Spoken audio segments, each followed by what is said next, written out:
loodud teieni Autosert. Vaata ka autosert.ee.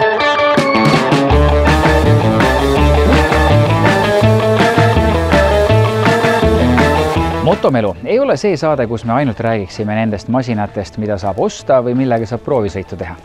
On ka neid masinaid, millega omal ajal palju sõideti.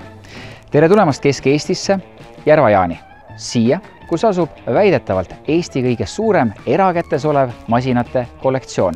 Ja nüüd on vanatehnika varjupaigas ka televisiooniga tihedalt seotud masinad. 40 aastat see Leas-tüüpi buss oli legendaarse filmirežissöör, operaator, loodusfotograaf, sellise mehe nagu Rein Marani suvekodus Matsalus. Oli tal kasutus laoruumina, aga üks osa bussist oli siis Rein Maranil töötuba.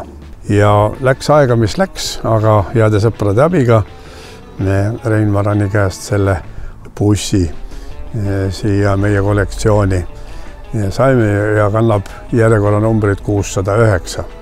Millal ja kus kohas see buss päriselt tööd on teinud?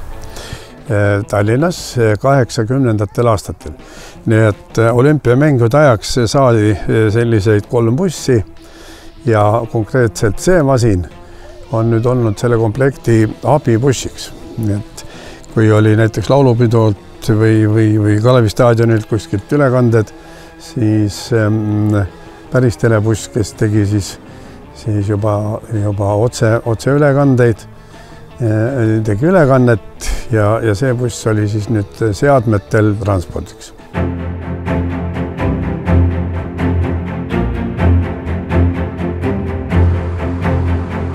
Tahtjaid oli hulgi aastate jooksul.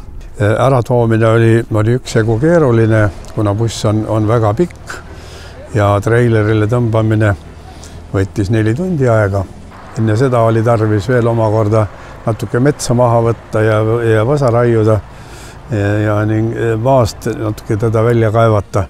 Aga heade sõprade ja hea tehnika abiga peale saime, ära tõime ja siin koha peal me panime ta siis pukkide otsa ja siia ta peaks jääma nüüd rahvale külastamiseks, vaatamiseks.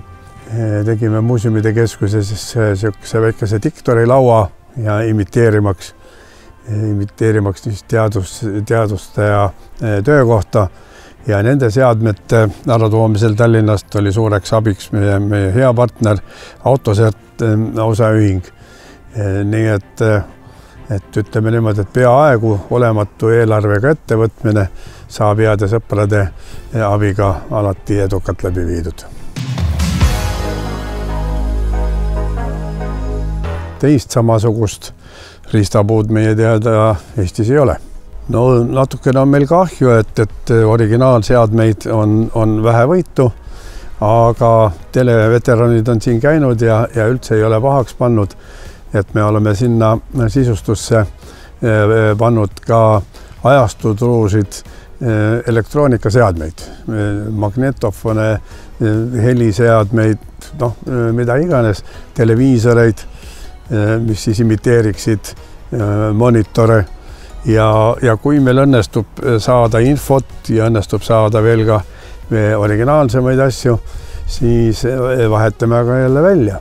Aga täis originaalasi on näiteks bussikatusel olev parabool, mis andis siis telesignaali edasi telemajale ja telemajast siis omakorda meie kõikide kodudesse, televiisoritesse. Ja leidub seal siis veel ka mikrofonide näitus, objektiivide näitus.